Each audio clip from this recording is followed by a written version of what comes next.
So let's continue with the next sum, that is illustration number 64. So what you can see here is that in this particular illustration, what is given here, the balance sheet of Ram and Sham, who were sharing the profits in the ratio 3:2, and on 31st of March 2010, their balance sheet appeared like this. In the liability side, we have got creditors.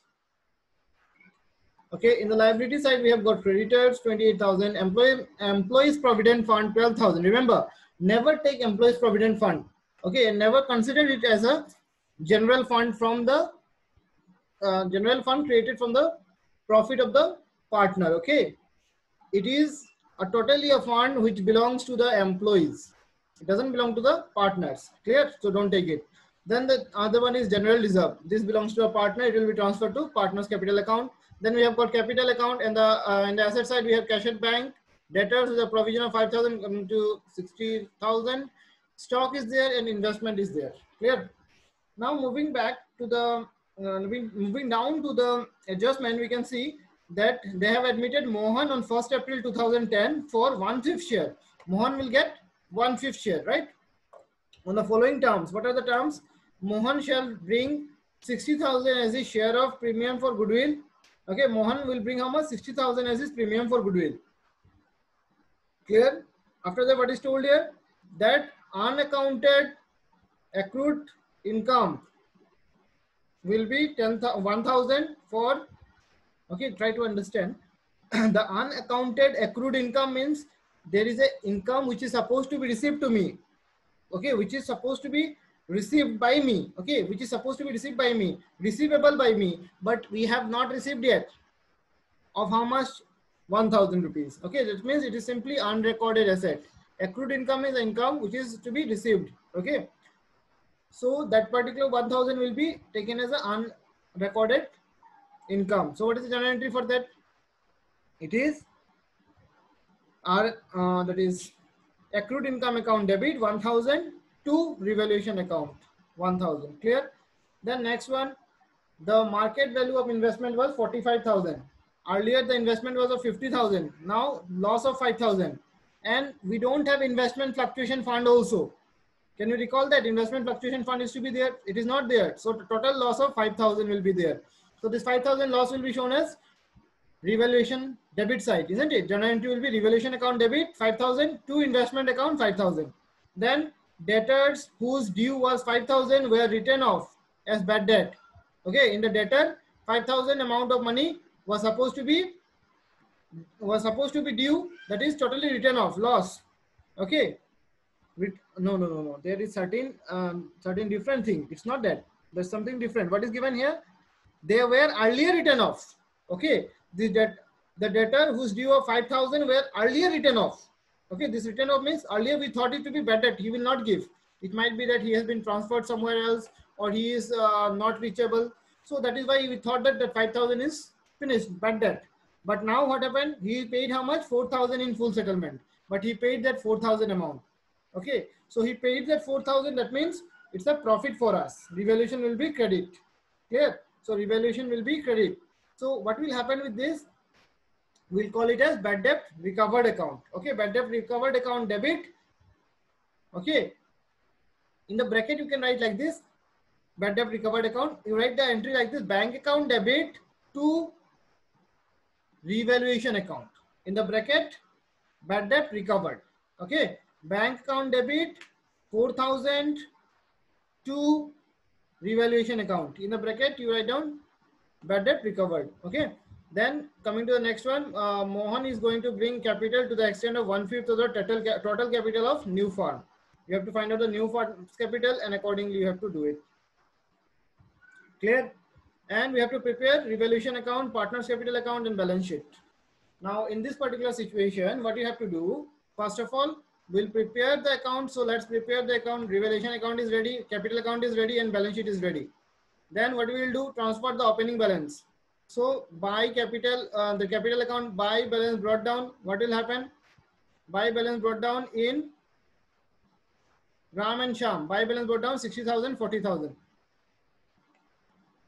Isn't it? This is the balance appearing in the balance sheet, 60,000, 40,000. After that, General reserve will be transferred one by one. What we'll do, first step is to transfer all the accumulated profit and losses. So it is the general reserve that is to be transferred. So how it will be transferred, in which ratio 20,000 will be transferred? In the ratio 3:1. The general entry is reserve, general reserve account debit 20,000 to Ram capital account to Sham's capital account. How much? In the ratio 3:1. That means one will get 15,000, one other one will get 5,000. So it is by general reserve 15,000 in Ram and 5,000 in Sham.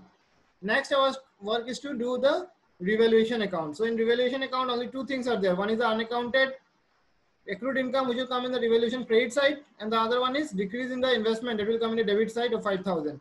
So you can see in the revaluation account, debit side investment is there 5,000 and credit side 1,000 is the accrued income. Another thing is there.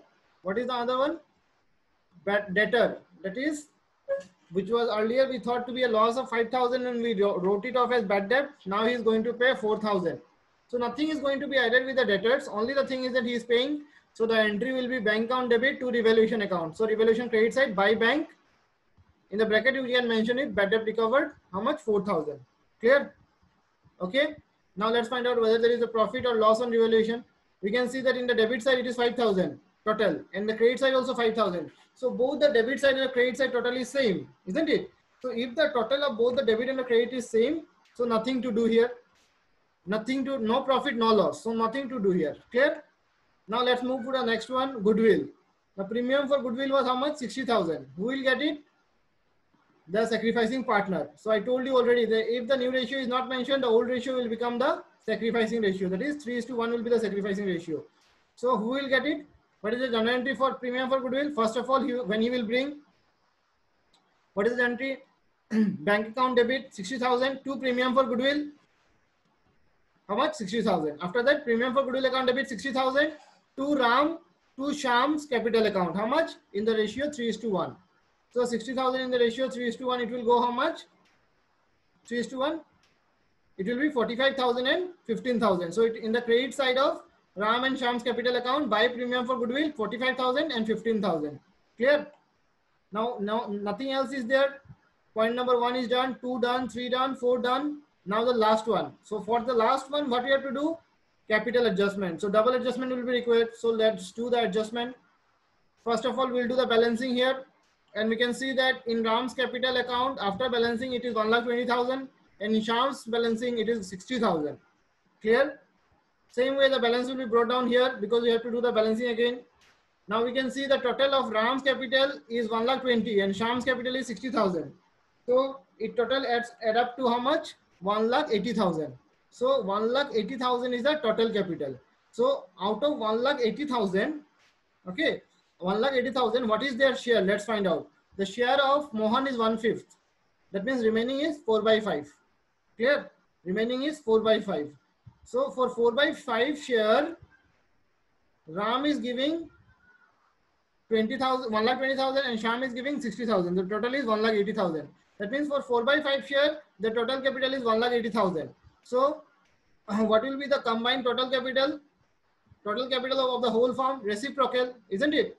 So reciprocal means reciprocal of 4/5 is 5/4. So it is coming, the total capital is 2,25,000. What will be Mohan's share of capital? 1/5 of 2,25,000, that is 45,000. So Mohan's capital will be 45,000. So journal entry will be bank account debit to Mohan's capital account 45,000. You can see in the capital account credit side by bank account 45,000 in Mohan's capital. Clear? Mohan's capital is 45,000. Now do the balancing. Okay. Clear this 45,000. After doing the balancing, you can see that the closing balance of Ram, Sham and Mohan's capital is 1,20,000, 60,000 and 45,000 respectively. Okay. The new capital is 1,20,000, 60,000 and 45,000. Now let's move to the next one. After this, once it has been finished, we can go to the balance sheet. In the balance sheet, what we will do, we'll see the old balance sheet. What is there? Cash at bank. How much? 20,000. There are certain changes. So let's find out. On the cash at bank, first of all, 60,000 was bought by Mohan as premium for goodwill. So 20,000 plus 60,000, it is 80,000 now. Clear? Then this point number 4, this debtor paid how much? 4,000. So that 4,000 will be added. So it is 20,000 plus 60,000 plus 4,000. So it is coming 84,000. Then Mohan bought his capital of 45,000. So 84,000 plus 45,000, it is coming to 1,29,000. Right. So the bank balance is 1,29,000. You can see in the balance sheet, bank cash at bank is 1,29,000. Okay. It has also been shown in the working note here. You can see here, bank balance is opening balance, that is 20,000. Bad debt recovered 4,000. Premium for goodwill 60,000. Mohan's capital 45,000. The total is 1,29,000. It will not be plus. It will be equal to 1,29,000. Okay. The total capital is 1,29,000. There is a printing mistake. Remember that it is equal to 1,20,000, not plus 1,20,000. Clear? So bank balance will be 1,20,000. And debtors, no change, nothing changed. So 65,000 was the total value. Last provision of 5,000. It comes to 60,000. Clear? Since that other one, that note was relating to bad debt. You can see that the note was relating to bad debt, which is already written off, and now we are going to receive. So nothing to touch with the debtor. Okay. Then stock was 30,000, no change there. Investment was 50,000. There was a change of 5,000. So now it will be 45,000. You can see here, investment, it is coming 45,000. Stock, no change. Along with that, there was an unrecorded asset of accrued income of 1,000 that will come here. Clear? 1,000 accrued income. And in the asset side, what will be there? In the asset side, we have got creditor, no change. So same thing. Provision for that is employees provident fund, no change. 12,000 will appear. General reserve has been transferred. It is not there. And capital, that is the new value, will appear. So let's see what is there. You can see in the capital. You can see in the liability side, creditor, no change. Employees provident fund, no change. Right. And the capital is going to be the adjusted one. You can see here, capital was 1,20,000 in case of Ram, 60,000 in case of Sham, and 45,000 in case of Mohan. The total appears to be 2,25,000. And the total of both the side of the balance sheet, that is the asset side and the liability side, is liability side 2,65,000, asset side also 2,65,000. Always the liability side will be equal to the asset side. Clear? And if it is not equal, that means there is a problem in your calculation. Okay. So you are going to solve journal entry on this sum also.